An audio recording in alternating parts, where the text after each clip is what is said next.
मुझे मतलब इस सवाल का जवाब इतना है कि ये ज़िले के साथ, ये शहर के साथ हमने बहुत मोहब्बत की थी।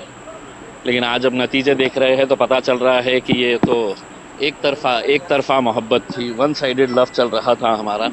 अ, जो भी हो, मुझे 10 साल यहाँ पर काम करने का मौका मिला। 5 साल आमदारकी के, 5 साल खासदारकी के। और ये इलेक्शन होता है, जनता जिसे चाहती है उसको ये मौका देती है।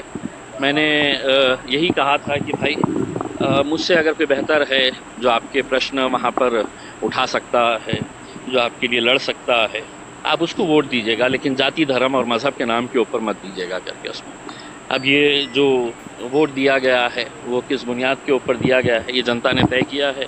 मैं उसका स्वागत करता हूँ और बधाई देता हूँ भुमरे साहब को। उम्मीद करता हूँ कि ये ज़िले के अंदर काम करने के लिए बहुत कुछ स्कोप है, बहुत बड़ा स्कोप है। तो ये ज़िले को आगे लेकर जाएंगे, शहर को आगे लेकर जाएंगे।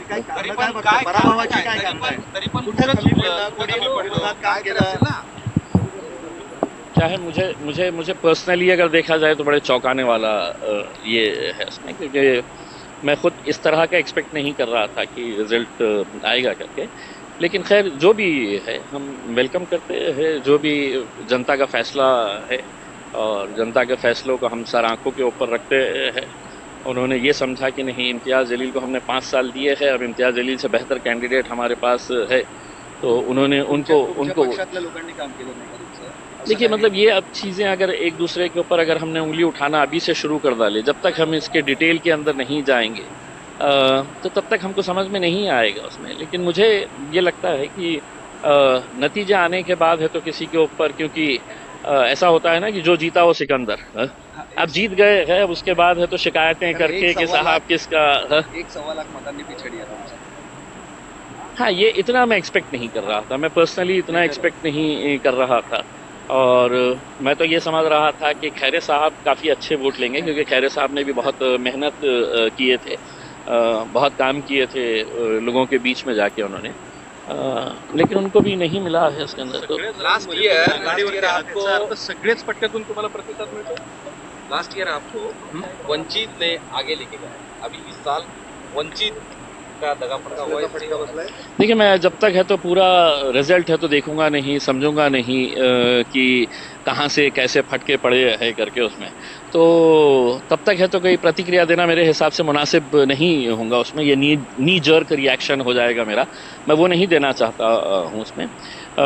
लेकिन मैं यहाँ की जनता का धन्यवाद देना चाहता हूँ कि मुझे ये मौका मिला था कि 22 दिन के अंदर उन्होंने मुझे खासदार बनाया था, दिल्ली तक भिजाया था, और दिल्ली में जाके जितने भी मैंने प्रश्न उपस्थित कर सकते थे वो करने की कोशिश किया है। पण सर, तुम्ही नेहमी बोलताय की विकास आणि याच्यावर मतं मिळाली पाहिजे, होती जातीच्या कमी नाव मतं या वेळेस मिळाली आहेत, त्याची काय कारण आहेत? कारण तुम्हाला जेवढी मतं मिळाली होती त्यापेक्षा या निवडणुकीत तुम्हाला कमी मतं मिळाली आहेत।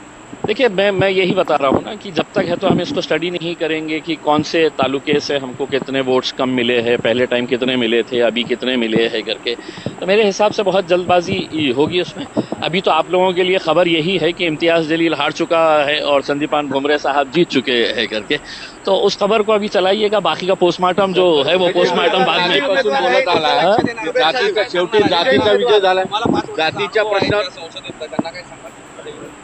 नहीं, देखिए, मैं ये कहना चाहूँगा कि इस ज़िले को डेवलप करने के लिए बहुत स्कोप है, बहुत ज़्यादा यहाँ पर हम इसको डेवलप कर सकते